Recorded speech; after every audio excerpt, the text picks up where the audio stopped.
လာပါဒီကနေ့မှာကျွန်တော်ကဒီနိုင်ငံခြားသွားဖို့ရအတွက်ဗီဇာတွေလျှောက်တဲ့အခါမှာလိုအပ်တဲ့ bank statement ပေါ့နော် bank statement နဲ့ပတ်သက်တဲ့အကြောင်းတွေကိုတင်ဆက်ပေးတော့မှာဖြစ်ပါတယ်ကျွန်တော်တို့တွေကဘယ်နိုင်ငံရဲ့ဗီဇာကိုပဲဆက်ရှောက်ကျွန်တော်တို့ bank statement ပြဖို့လိုအပ်တယ်ဆိုလို့ရှိရင်ကျွန်တော်တို့ရဲ့ bank စာအုပ်ရဲ့သက်တမ်းကအနည်းဆုံး3လရှိရပါမယ်ဒါနံပါတ်1အရေးကြီးတဲ့အချက်ပါနံပါတ်2အရေးကြီးတဲ့အချက်ကတော့ transition ပဲဖြစ်ပါတယ်ကျွန်တော်တို့ income outcome transition ပေါ့နော်ဒီငွေဝင်ထွက်ကိုကျွန်တော်တို့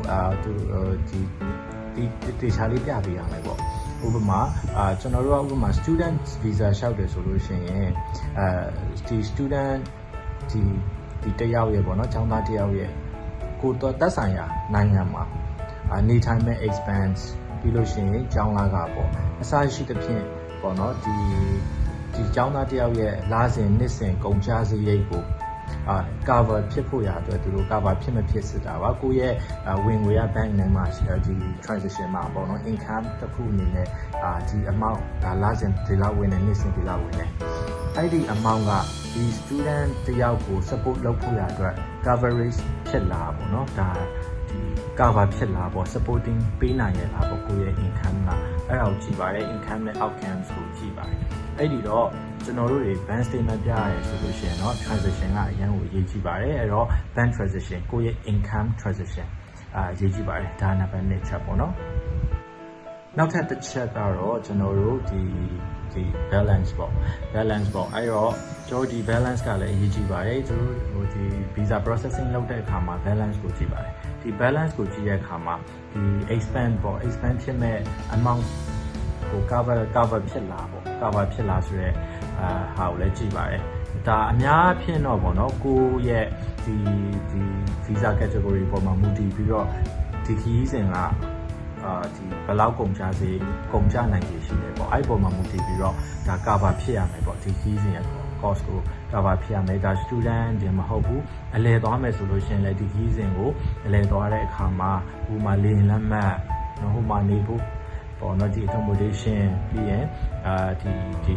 meal ပေါ့နော်ဒါနေ့စဉ်စားတောင်းမဲ့ meal သုံးဆွဲမဲ့ meal အဲ့ဒါတွေကိုကျွန်တော်တို့အနေနဲ့ပြန်များတွက်ချက်ပြီးတော့ဒါဒီခီးစဉ်ကိုဘယ်လောက်သွားမှာလဲဘယ်လောက်ကြာသွားမှာလဲအဲ့ဒီအတွက်ကြောင့်အဲ့ဒီအတွက်ကိုသွားမဲ့ကိုနေမဲ့ duration ကို cover ဖြစ်လားအဲ့ cover ဖြစ်တဲ့ amount တစ်ခုစီမှာရှိရလားဆိုတာကိုစစ်ဆေးပါတယ်ဒါကတော့ကျွန်တော်တို့ bank statement ပြတဲ့အခါမှာမဖြစ်မနေသိထား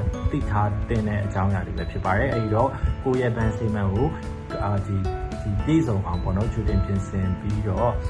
ဒီလျှောက်ထားတဲ့အခါမှာ bank statement အတွက်ပြဿနာဆုံးတရားမရှိတော့ဘူးနော်နောက်ထပ်နံပါတ်4ချက်ပေါ့နော်အရေးကြီးတဲ့အချက်တစ်ခုကကြတော့bank statement ပြတဲ့အခါမှာတချို့ကကြတော့ဒီ transaction ကိုပေါ့နော်သူတို့အမြဲတမ်းပုံမှန်မရှိဘူး income ဒီ outcomes ပေါ့ပုံမှန်ဝင်ထွက်မရှိဘူးဒီ bank account ကကြတော့ကိုယ့်ရဲ့ income တစ်ခုကိုမပြနိုင်ဘူးဒါပေမဲ့bank ဆောက်ကတော့သက်တမ်း3လရှိတယ် transaction ကတော့ရှိပေမဲ့ဟိုပုံမှန်မဟုတ်ဘူးပုံမှန်မရှိဘူးအဲ့တော့ဒီ bank ထဲမှာလည်းဟိုလက်ချံကအရင်မရှိဘူးဒါပေမဲ့ဟို show money ပြတဲ့အခါကျရင်ဒီ bank statement ပြတဲ့အခါကျလို့ရှိရင်ကျွန်တော်တို့တွေကဒါအကုန်လုံးစုပြုံပြီးတော့ပေါ့နော်ဥပမာတင်9ပြရမယ်တင်6ပြရမယ်ဆိုလို့ရှိရင်အဲ့ဒီအချိန်ကျမှပြုံပြီးထည့်လိုက်တင်6လုံး transaction တစ်ကြောင်းနဲ့ထည့်လိုက်အဲ့လိုမျိုးဆိုလို့ရှိရင်တော့တိတ်ပြီးတော့အဆင်မပြေဘူးခင်ဗျအဲ့ဒီတော့ဒီသူတို့အနေနဲ့ဒီ suspect ဖြစ်တာပေါ့နော်ဒီရဲ့ဒီ income break လိုက်ကြဘယ်ကဝင်လာလဲပေါ့အဲ့လိုမျိုးတွေဖြစ်တတ်ပါတယ်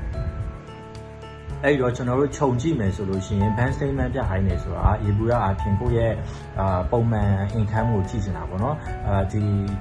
ခရီးစဉ်အတွက်ကို့မှာလောက်ငားတဲ့ income ရှိလား cover ဖြစ်တဲ့ income ရှိလားပြီးလို့ရှိရင်နောက်ထပ်တစ်ခုကြည့်ရကြတော့သူတို့တွေကဒီနိုင်ငံကိုအခုမှကိုကမြန်မာနိုင်ငံမှာနေရဆိုလို့ရှိရင်မြန်မာနိုင်ငံမှာပုံမှန်ဝင်ငွေရှိလားပေါ့နော်ပုံမှန်ဝင်ငွေရှိတဲ့အခါကျလို့ရှိရင်ဘာလို့ပြောဒီသူကတလားတလားဝင်တယ်တလားဝင်တဲ့ income ရှိရဆိုတော့evidence ပြနိုင်တယ်ဆိုလို့ရှိရင်သူကအဲ့နိုင်ငံကိုသွားပြီးတော့ဒီမှာအလောက်ကန်ရှိတယ်တင်များသားရဲ့ဝင်ငွေရှိတယ်အဲ့တော့သူတို့နိုင်ငံထဲကိုလာပြီးတဲ့အခါကျတော့ဒီ overstay မလုပ်သွားဘူးဒါအိမ်ပြန်လာလိမ့်မယ်ဆိုတော့ ဒီယူဆချက်ပေါ့အဲဒီယူဆချက်လေးနဲ့ဒါဗီဇာရနိုင်ရရှိတယ်ပေါ့နော်ကဲကိုကပုံမှန် income မရှိဘူးပုံမှန် income မရှိဘူးဆိုလို့ရှိရင် तू ကဒီနိုင်ငံမှာနေအောင်မှပုံမှန် income မရှိဘူးငါနိုင်ငံတို့နိုင်ငံတွေရောက်လို့ရှိရင်လည်း तू ကဒီမပြန်တော့ဘဲနဲ့အဲ့မှာနေသွားမလားပေါ့စီးပွားပဲလာရှာလာပေါ့အဲ့လိုမျိုးယူဆနိုင်ပြီးတော့ကိုယ့်ရဲ့ visa ဒီ issuing အတွက်ကို affect ဖြစ်နိုင်ပါတယ်ဒါကြောင့်မို့လို့ကျွန်တော်တို့က visa တင်တော့မယ်ဆိုလို့ရှိရင်တော့ကိုသက်ဆိုင်ရာနိုင်ငံပေါ့နော်ကိုသက်ဆိုင်ရာနိုင်ငံရဲ့ဒီ requirements တွေကိုတေချာလေးစုံစမ်းပြီးတဲ့အခါကျလို့ရှိရင်ကိုသွားမဲ့ cruising course ကိုတေချာလေးတွက်ချက်ပြီးလို့ရှိရင်ကိုရဲ့ bank statement ကိုတိချာစစ်လေးပြင်ဆင်ကြပါလို့ကျွန်တော်တိုက်တွန်းချင်ပါတယ်နောက်နေ့မှာလည်းကျွန်တော်တို့က visa နဲ့ပတ်သက်တဲ့အကြောင်းအရာလေးကိုထပ်ပြီးတော့မျှဝေပေးသွားမှာဖြစ်ပါတယ်နောက်နေ့မှာကျွန်တော်တို့ကြံရှိနေတဲ့ဟိုမှာ bank statement နဲ့အတူတူကတွဲပြီးတော့ပြရတဲ့ business လုပ်ငန်းဒီ business လုပ်ငန်းပြတဲ့အခါမှာတကယ်မဖြစ်မနေသိထားရမယ့်အချက်အလက်တွေမဖြစ်မနေလိုအပ်တဲ့အရာတွေနဲ့နောက်ထပ် properties ပေါ့နော်ဒီ